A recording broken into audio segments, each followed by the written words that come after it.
আমাকে বাঁচাও, চেরি পানিতে পড়ে গেছে। চুপ করে বসে থাক, কেউ নড়বি না।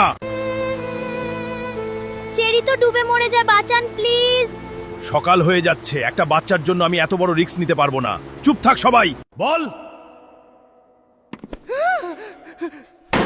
বাচ্চাগুলো নিয়ে কোথায় আছে তোর বস? ওরা গেদে বর্ডারের পাশ দিয়ে ভারতে ঢোকার কথা। বেশি ঝামেলা করলে তোদেরও চেরির মতো পানিতে ফেলে দেব। চুপচাপ বসে থাক, আর একটু পরেই বর্ডারে পৌঁছে তোদের খাবার দিব। আমি এই শূন্যতা নিয়ে বাঁচবো কিভাবে? হে আল্লাহ, আমার চেরি সোনাকে আমার বুকে ফিরিয়ে দাও। ম্যাডাম, একটু শান্ত হন প্লিজ, আল্লাহর উপর ভরসা রাখুন। এই নে তোর ফোন, কল করে জিজ্ঞেস কর কোথায় আছে তোর বস। হ্যালো বস, কত দূর পৌঁছালেন? আমি এই তো কাছাকাছি চলে এসেছি, আর মিনিট 20 পরেই নামবো। তারপর দর্শনা বর্ডারে আমাদের লোক অপেক্ষা করছে। হ্যালো, দর্শনা থানা।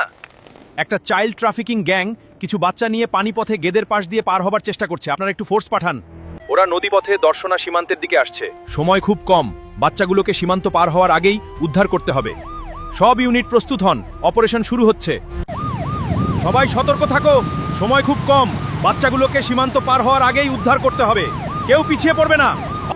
নেটওয়ার্কের আবার কি হলো? নদীর পাড়ে গাড়ি এসে পৌঁছালো কি না জানতে পারলাম না। এদিকে ভোর হয়ে যাচ্ছে।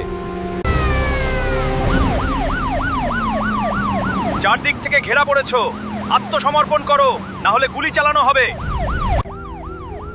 হ্যালো, মেহেরপুর থানা। আমরা বাচ্চাগুলো সহ ক্রিমিনালটাকে গ্রেপ্তার করেছি। আমরা এখন মেহেরপুরের উদ্দেশ্যে রওনা দিয়েছি। বাচ্চাদের বাবা মাকে খবর দিন। এখন কোথায় আছে, খেয়েছে কি না তাও জানি না। আমি নিজেকে কোনোদিন ক্ষমা করতে পারবো না। সব দোষ আমার।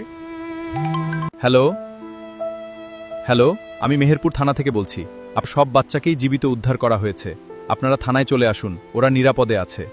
কি বলছেন স্যার? কিডন্যাপার ধরা পড়েছে? আলহামদুলিল্লাহ, সব বাচ্চা সুস্থ আছে। আল্লাহ আপনাকে হাজার শুকরিয়া। চলেন এখনই থানায় যাই। আল্লাহর কাছে হাজার শুকরিয়া, আমার চেরি সোনা বেঁচে আছে। আর একটু ধৈর্য ধরো, আমরা খুব শীঘ্রই ওর কাছে পৌঁছে যাব। একবার শুধু চেরিকে দেখতে চাই, তারপর আর কিছু চাই না। সব বাচ্চা তো আছে, কিন্তু আমার চেরি সোনা কই? ও সুস্থ আছে তো? আমার মেয়েটা কোথায়? এই বাচ্চাগুলোই তো আমরা উদ্ধার করেছি। আপনার বাচ্চা নেই এর মধ্যে? আন্টি, চেরি তো পানিতে ডুবে গেছে। আমাদের যখন স্পিড বোটে করে নিয়ে যাচ্ছি, তখন চেরি নদীর মাঝে পড়ে যায়, কিন্তু চেরিকে উদ্ধার করেনি। সত্য কথা বলো, চেরি কোথায়? ও কি এখনো বেঁচে আছে? আমি ওকে ফেলিনি, ও নৌকা থেকে পড়ে গিয়েছিল। তারপর ওর কি হয়েছে আমি জানি না। মেয়েটা ঠিক কোন এলাকায় পড়ে গেছিল বল? ওটা মুজিবনগর আর আটকবরের মাঝামাঝি কোনো এক জায়গা। এতক্ষণ পানিতে থাকলে বাঁচার কথা না। না, এটা হতে পারে না। ও আমাকে ছেড়ে যেতে পারে না। ম্যাডাম, দয়া করে নিজেকে সামলান, আমরা এখনো আশা ছাড়িনি।